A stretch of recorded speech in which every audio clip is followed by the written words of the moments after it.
working. Yep,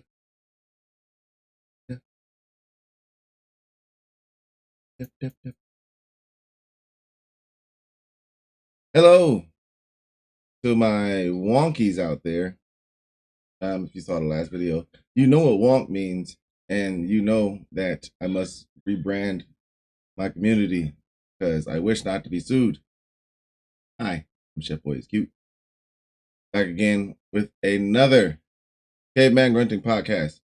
Hopefully I can get through this one without any interruptions, but I do hear my children in the background. So anyhow, today I have for you, I have recently, it's somewhere. I have recently watched the new Superman movie.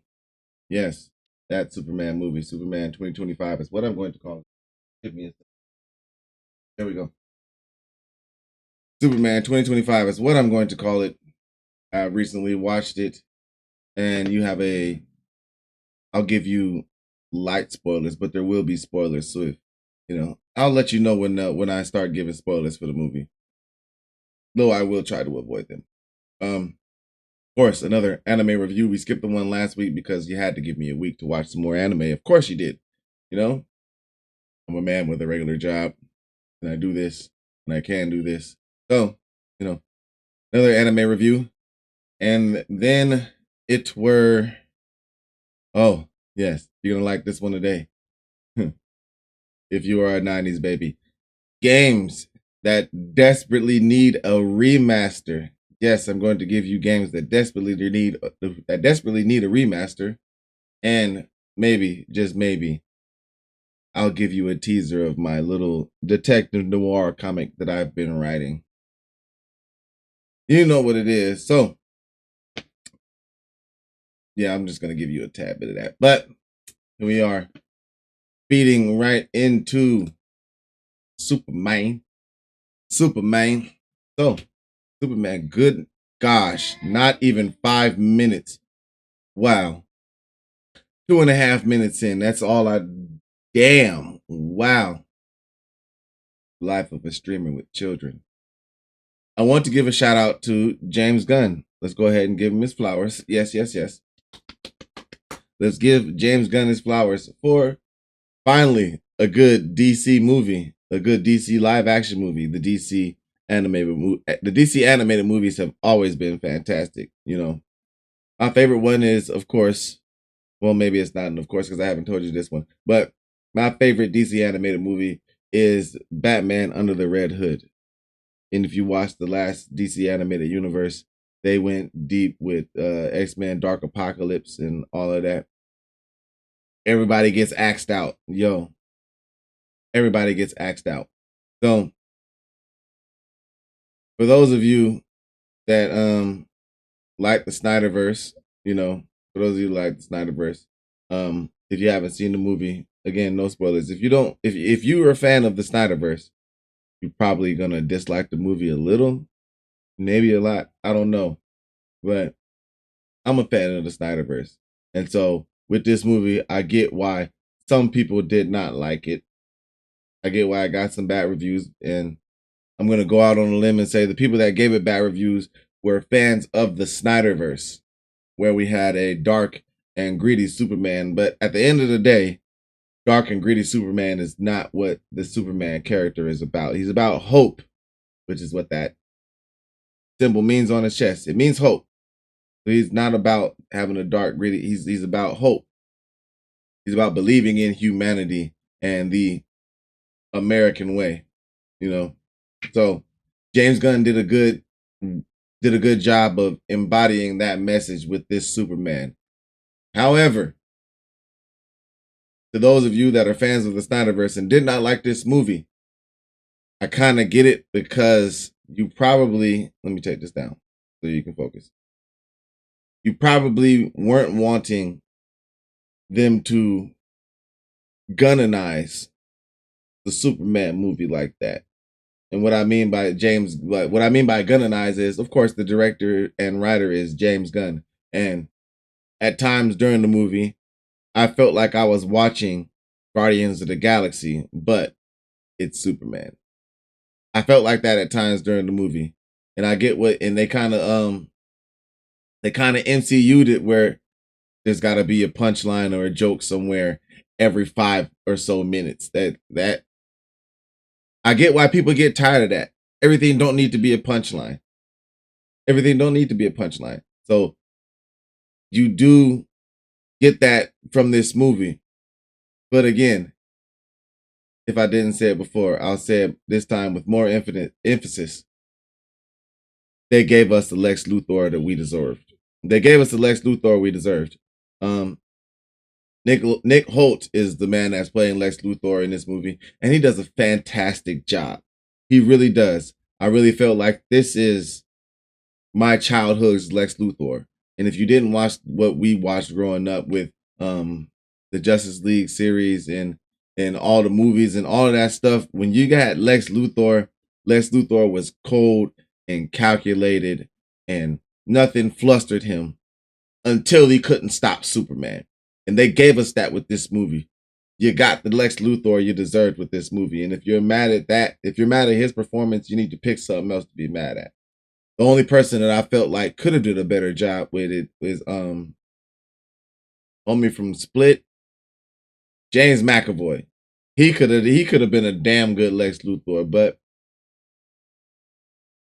Nicholas Holt was not bad. He was actually damn good. He was the best part of the movie for me. They tried to have Mr. Terrific still the movie. And I loved his part of the movie, but I felt like they kind of Mr. Terrific is more serious than that.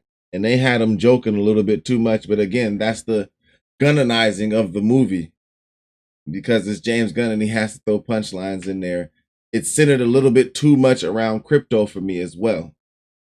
At the end of the day, I don't care about this dog.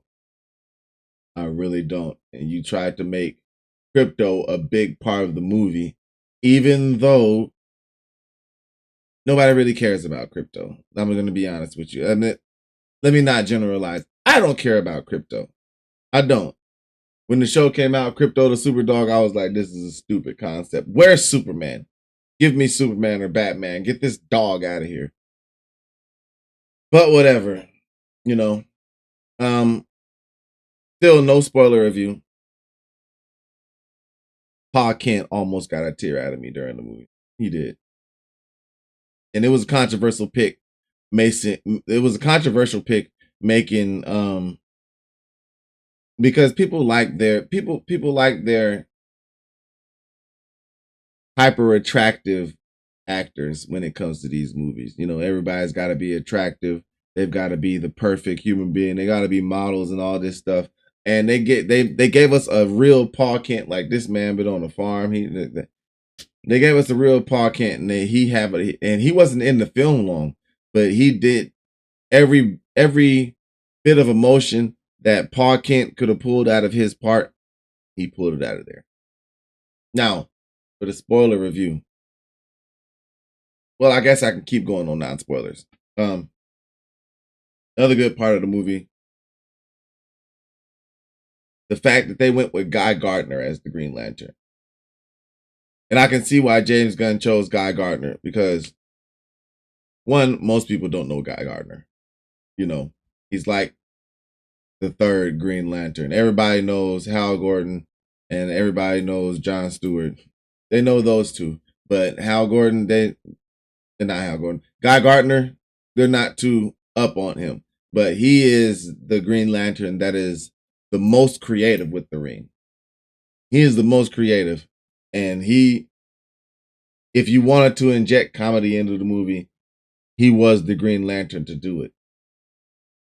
Hawk Girl. I don't like what they did with Hawk Girl. Don't like what they did with Hawk Girl. But that's because I'm not a fan of the origin that they went with Hawk Girl. They made her a metahuman. And for me, there's two origins for Hawk Girl. One of them is a human that stumbled upon some power, and the Hawk Girl power comes from some deity. I'm not fully versed on the character, so I don't know exactly where it comes from, but it's based on some deity. The one that I like is the one that they gave us in Justice League and Justice League Unlimited. She's an alien, and her whole planet is full of bird niggas. and she's just dope like that. I like that, and that's the one that I'll never forgive her. That's the one that did John shady. That's the one that did John shady. Yes, the Black Green Lantern. She did him shady. Lied to him for 1, 2, 3 years. I don't know how much time passes in that show, but she lied to him and then set up a coup of the planet. Like, we'll never forgive you. We'll never forgive you. Those of us that remember will never forgive her for that. But I like that origin of the character. Who else did they give us? And oh yeah, I already said Mr. Terrific. I do like how they did Mr. Terrific. He's the smartest one and he knows it, but he jokes a little too much. He jokes a little too much. He's supposed to be a serious character. The way it pans out in the movie, it is well written because they do not, most of the times when they do these Superman movies, they always make a problem that he can punch his way out of. Like with the Snyderverse, they gave Superman an issue that he can punch his way out of. I mean, at the end of the day, he ended up snapping bro neck. They always give him a problem that he can punch his way out of. James Gunn did a good job of making it to where Superman cannot punch his way out of this issue. And the back and forth between Lex Luthor and Superman, to me, was perfect. Because it's supposed to be, when it's Lex Luthor versus Superman, it's supposed to be, it's a game of chess. Check. Check. This is Lex Luthor's moves. Check. Check. Check. Check. Check. And then Superman somehow at the end of the day gets a checkmate. That's how it's supposed to happen. With the Snyderverse, they didn't give us that. They gave us a Lex Luthor with hair, by the way. We shan't forget that. I didn't like it. My Lex Luthor has always been bald. Why did you give this one hair?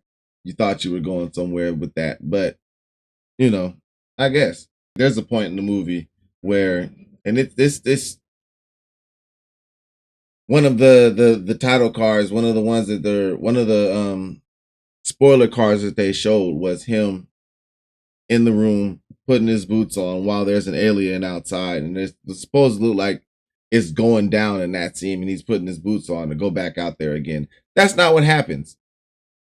What that scene actually is he's sitting in there and he's having a conversation with Lois.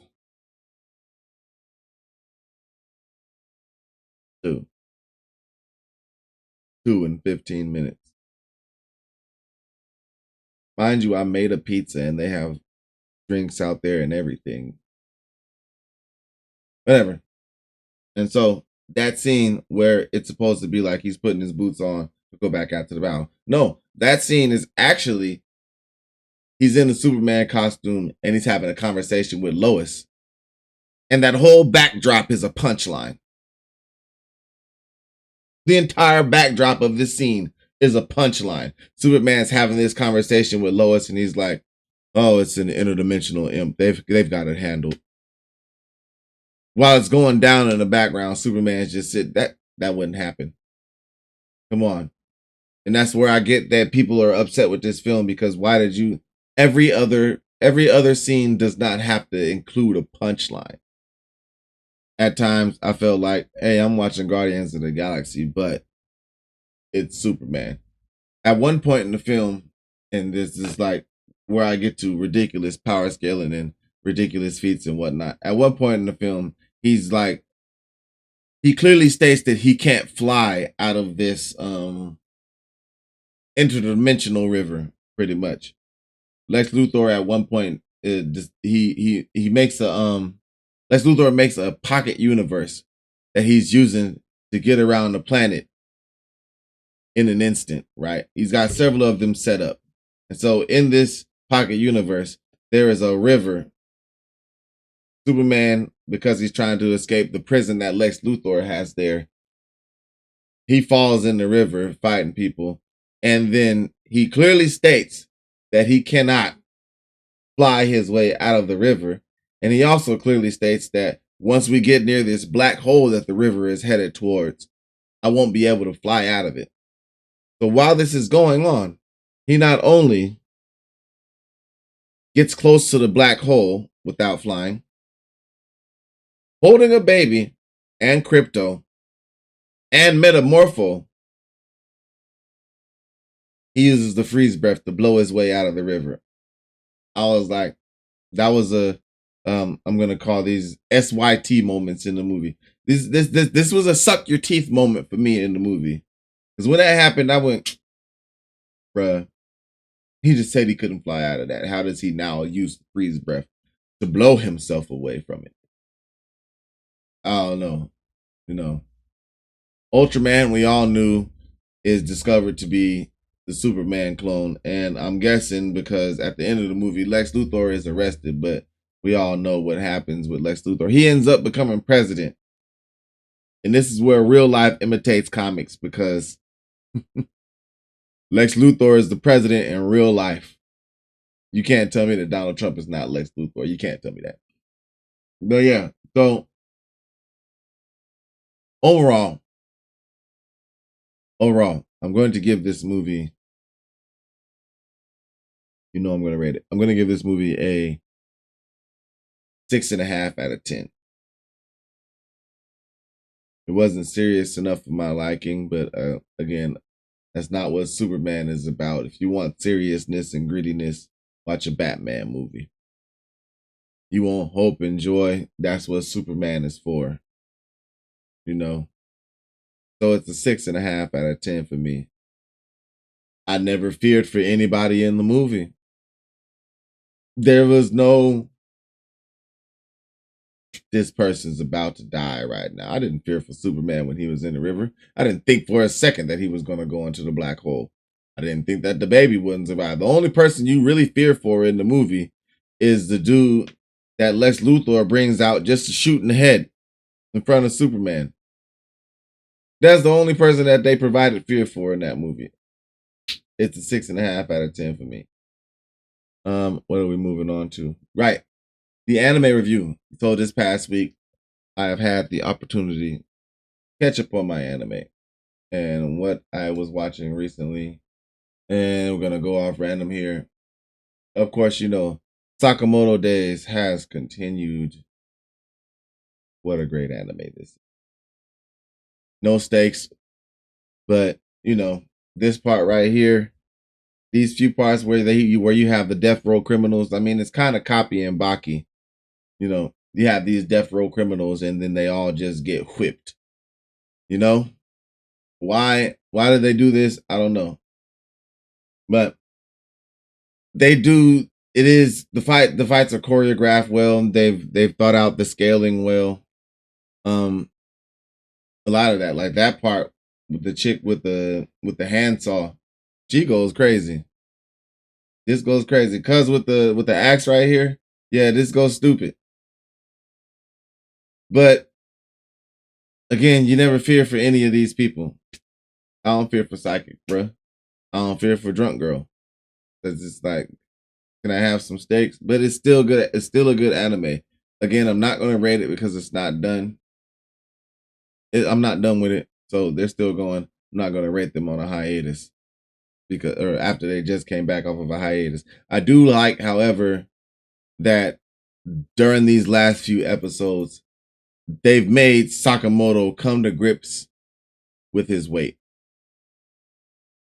I like that. And I'm not going to stand up to show you, but I am the proud owner of a dad bod. I'm not shaped just like Sakamoto, but, I got a little gut going on, and all of our all of our protagonists do not need to be in peak physical human strength. They're showing that, hey, there is dad strength out there. You can be however in shape you want to be, have your regular 8-pack. That's a regular 8-pack. What the fuck? But an 8-pack though? Your biceps, your triceps, and all of that, and you still ain't got your man strength, young man. You can have all of that going on, and it still ain't that man strength. So he learns to move with his new body. Instead of having him slim down again like you see here, instead of having him slim down again like they did in the first few episodes of this anime, now his the healer hits him in the gut. It makes him, hey, That weight's not coming off anymore. You need to go ahead and deal with your body the way it is, and you'll be better for it. Everybody has their own way of moving. You just need to figure out what yours is. I like that they wrote that into this. So I think what episode am I? I think only 13 or 14 is out. Whatever it is, I've watched all the way up until the fight with bro with the threads. Somebody put in the comment section what point at what point in the anime that is. But I've watched all the way up until bro with the threads. So still not rating it, but you know, you have my opinion of it. I can give you a guesstimate of what this is going to be. This is not for me. This is not going to rate above a 7 for me. It's not, because even when you thought his wife was going to be in danger, guess what? It's another assassin. Spoiler, it's not her. His wife was never in any danger. And I wish they would have went there, but they don't want to go there with this, you know. They don't have the testicular fortitude. Moving on. MASH. Now this is one that I'm going to rate before I'm even done with it. I'm on season 2, like episode 5 or 6. I am going to rate this before I'm done with it. This is one of my exceptions. And y'all gonna hate me for this one. MASH is a 10 out of 10. MASH is a 10 out of 10 anime. I like everything they're doing with it.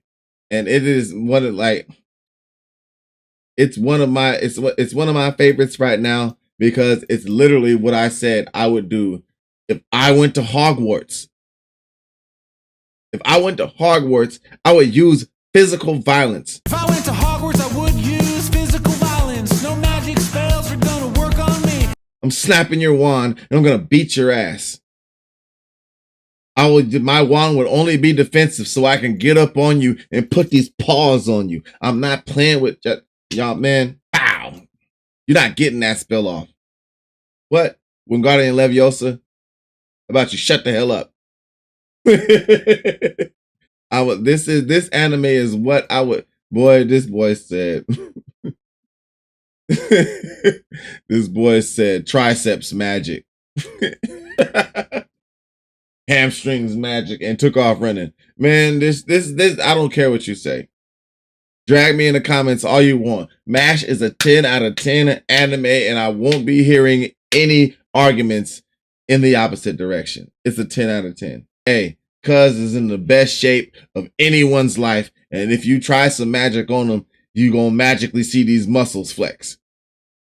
That boy, MASH a 10 out of 10. You're not getting anything. No, there's no debate. MASH is 10 out of 10. What's the other one? Here we go. Gotta move on, because I don't want any discussion about MASH. MASH is 10 out of 10 anime. Dan to Dan. Don to Don. However you say it. I think we're what? 14, 15 episodes in? 14, 15 episodes in on Don to Don. It's pretty good. It is. I like the way it's written. Still no stakes in it. And of course, you know, spoilers. Old girl gets saved after all of this with the volcano and the giant worm. And even Cuz right here, who is a mountain yokai. Very dangerous. If you play Neo or any of the Demon Slayer games or any Team Ninja game, you know how dangerous a mountain yokai is. They can be very dangerous. So she's coming into her own. I do like their relationship. That's her boo thing. That's her boo thing. You can't stop that. That's her boo thing. You better not mess with him. Old pink haired girl trying to hate, you know, trying to be in love with Cuz, but nah. Okaroon belongs to her. Okaroon belongs to her. And so, it's getting kind of meh-ish to me. You know? It's getting kind of meh-ish to me. Everything happens to be like everything is awfully convenient. Everything's awfully convenient in this show. It is. And you know, they go kind of they. I see them reaching for the tear grabbers. Like they're reaching for what they had with episode 4 of the last season. They're reaching for what they had there. But the evil eye spirit, you get no emotion from me. Great villain origin story. This is why the evil eye is the way it is, and it's because of the family that has been for centuries sacrificing people. But you tried it. You tried it. It didn't work. It didn't work. You know, no exception for this one. I'm not gonna rate it. It's not over with. Mash, however, I know is done with season 2, and I'm gonna finish that up. And it's a 10 out of 10. I'm not changing my rating. I'm not. Oh, that being said, let's move on to games that desperately need a remaster. Maybe there's a commercial here, maybe there's not. Number 1, look, y'all. Tony Hawk Underground needs a remaster. It really does. And they already remastered not all the Pro Skaters, but I think there's like 7 or 8 Pro Skaters. They already mastered Pro Skaters 1 through 4. Tony Hawk Underground needs a remaster. And if you don't know what this game is, I have not seen this video. It's a short video, and I'm probably going to clip through it. But this will give you an introduction to what Tony Hawk Underground was.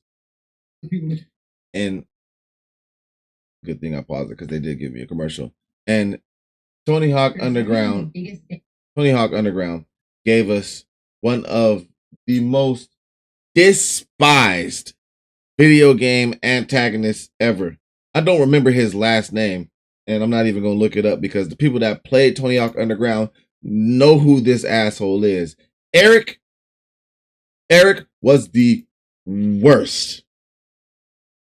And this is what I aspire to do. And when I write a video game or when I write a comic, I don't want you to dislike my villain just because he's the villain.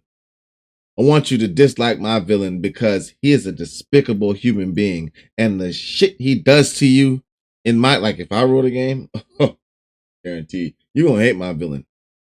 You're going to hate the villain I write. He's going to show up and he's gonna first of all, he's gonna start off killing you're gonna choose a significant other. And my villain's gonna kill them. He's gonna pop up and kill him. He's gonna troll you throughout the whole game. You're gonna really hate this guy. Eric, back in the day, if you played this game, you really hated Eric. Let me switch this view real quick. Back in the day, if you played Tony Hawk Underground, you hated Eric. He was your Making the world was just watch. Let's get past this commercial. A lot. People really want remastered and even talk to if possible. But we actually got some brand new information regarding this coming from the Bird, which is pretty massive. Now, to catch you up to speed, if you don't know, Bam Margera announced for Tony Hawk Pro Skater 3+4. First of all, let's backtrack a little bit more beyond that. Bam. Tony Hawk Pro Skater 1 and 2 got announced. People started talking. And 3 and 4 finally got announced. For basically, I guess, getting assumingly canned, and then obviously we got coming out. And with that coming out, people were like, "Okay, well, what's next in the series?" So this looks as if they're already starting to do the remaster, because if they're mocapping and taking the images of Bam is a central part of that game. He's a big part of what you have to do, because you go on tour with him and. You pretty much go on tour with the Jackass crew. Pretty much. And then, with Bam coming forward, people are now even more hopeful because he played a big role. These is Pro Skaters 3 and 4. 2. I mean, the whole Thug 2 premise is Team Tony Hawk, Team Bam. So, Tony Hawk himself wants an Underground remaster. Let's get this, people. You know damn what, boy. If they do this, I'm pre-ordering it. This one was part of my childhood. This is core memories for me. Screen Rant, Tony Hawk. So it says Tony Hawk also wants to see remastered Tony Hawk's Underground. And that's what it basically is going on to say. But the other iconic series, Underground, has not received same treatment as coming out for, of course, it. Well, let's chill out on the Activision being smart. We're gonna chill out on that. These big video game companies are not smart. They're not. They're reactionary. They react to what the community, us, they react to what we give them. This is why I told you don't buy Madden last week. Don't do it. You make them do this stuff that we want. You make them give us Tony Hawk Underground. But he is right. Again, like I said last week, we have to make these decisions as consumers. You show them what you want with your dollars. So yes, if you want Tony Hawk Underground to be remastered, look like I gotta go buy Tony Hawk 3 and 4. Look like I gotta go buy that. Because I want the remaster. And I gotta show them that we want it. So if you're watching this, yes. This is this is an unofficial advertisement because they don't pay me not nothing for this. So if you want Tony Hawk Underground to be remastered, buy the remastered version of Pro Skaters 3 and 4. I already have 1 and 2. I'm gonna buy 3 and 4 now. This one was a childhood favorite. How many of y'all remember Brute Force? This game was so dope. This game was so dope. If you don't remember, I'm gonna skip through this video, but hopefully they give us a good. So now I'm not gonna let them talk for an hour. Hopefully they give us a good synopsis of what this game used to be. If they don't, I'll tell you. 2003, when the original Xbox was the king. Original Xbox. We miss you, but we don't miss you because you had a lot of issues. If you bought one of those first few Xboxes that they dropped, you dealt with the game misreading this as dirty, and Lord forbid the red ring of death. Just thinking about it. Here we go. Be diving into the Forgotten Gem. Brute Force. More ads. Oh, not an ad. There we go.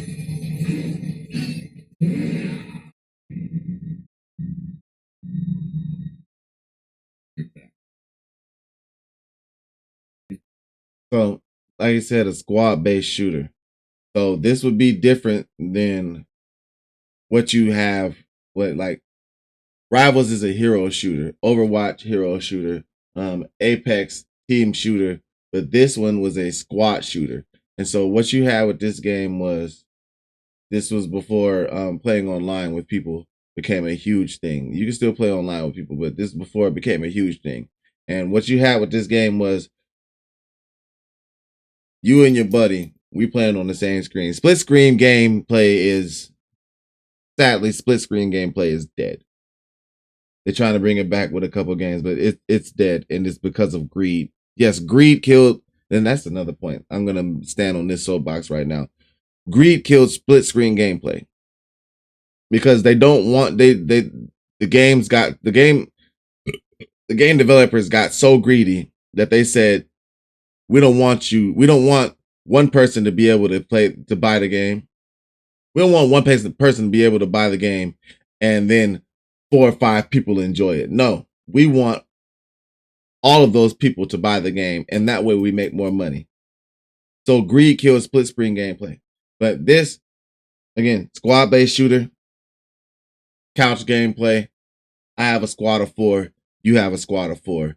And I can play as one person on my squad of 4 at each time. All 4 of these characters on my team have different abilities.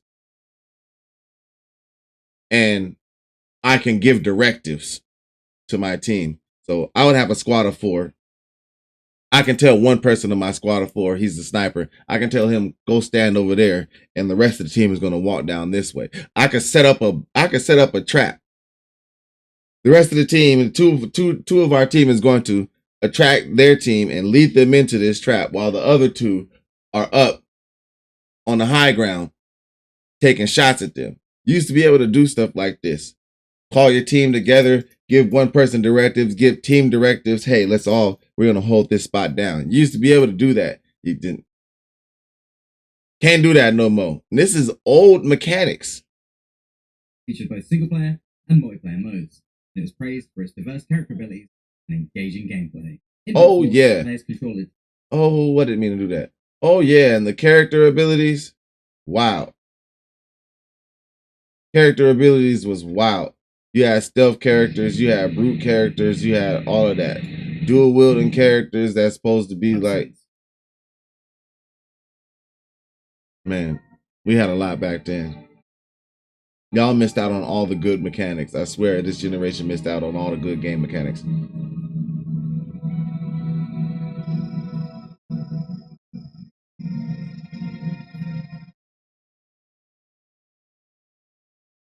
Oh, he plays the full story for you.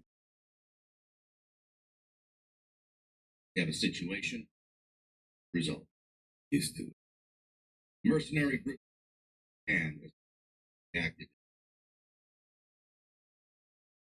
And they used to work. So Buddy right here is pretty much the protagonist of the game. And I like how this game wrote in each death that you have. So each time you die as each one of these characters, you're rehatched as a clone. So he died on the last, like he, oh, let me see if they got it. Here we go, here we go, here we go, here we go. Look, this is him.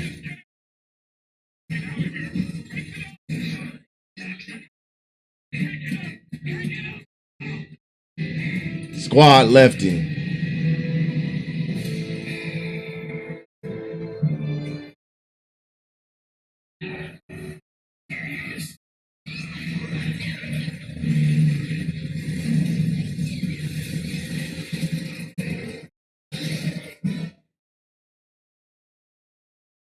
Died. Now he's rehatched as a clone. It was low-key shady because we gonna leave you knowing that we can clone you. That's the only reason his squad just dipped off on him. We can clone this guy. Let's go. Look, there it is right there. And so when you died during the story of this game, you had to collect somebody's memory chip. You see Texas memory chip recovered from KB42. Cloning procedure successful. So they cloned him from the chip. And you hopped in. This is the first mission. Description on how to get this and set it up. I am running in 3x scaling, which means it's running in a higher resolution than it was on the original Xbox. So it's going to look a little bit sharper than it looks wonky because, you know, old games and whatnot. Now, we got to move on because I'm speeding through my time. Yeah. Desperately needs a remaster. I'm going to do this one every single year. Def Jam Fight for New York. And I don't care what y'all have to do to get this one done. Give me Def Jam Fight for New York again, or some variation thereof that is not like Icon. We wanted a different Def Jam, but they gave us Icon. It was trash. Trash. Def Jam Icon was trash. It was so trash. Anyway, they still have tournaments of this game. That's how good it was. All these years later, there's still tournaments of this game. And so if you don't know what Def Jam 5 for New York was, you know I'm going to give it to you. You know I'm going to tell you. I'm going to keep it short and succinct, though. Pretty much, you were signed to a street fighting club, whatever it was, however it happened. Look, who cares about the story? They had rappers in the game fighting. Choose your favorite artist and scrap. That's what it was. 1-on-1s, 2-on-2s, and free-for-alls. 4-man brawls. Now understand that just like Tony Hawk Underground, there are licenses that have to go into this. And unfortunately, the days of a bunch of artists being signed to the same label is over with. You know? So that's why they were able to get all those rappers onto that game. Now, each one of these rappers has there's a different company you gotta go ask, then you gotta go litigate this, and you gotta drop a contract that's different from this person for that person, and all of that stuff. Y'all, just get this done for us, please. We want this so bad. We want this so bad. Def Jam 5 for New York was one of the best games of my childhood, and it's been robbed from me. You gritty bastards robbed me of one of the greatest games ever. The studio that made Def Jam 5 for New York doesn't even exist anymore because EA is crap when it comes to other smaller studios that do creative things. They only want to do what they know will work. They're scared to take risk. Another soapbox on EA's ass again. Second week in a row, I stand on the soapbox against EA. Somebody stop them. They can't get getting away with it.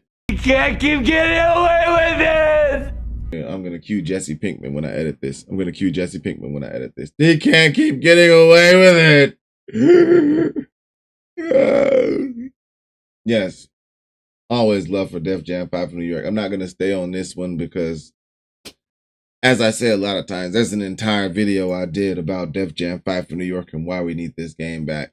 And lastly, how many of y'all remember Bloody Roar?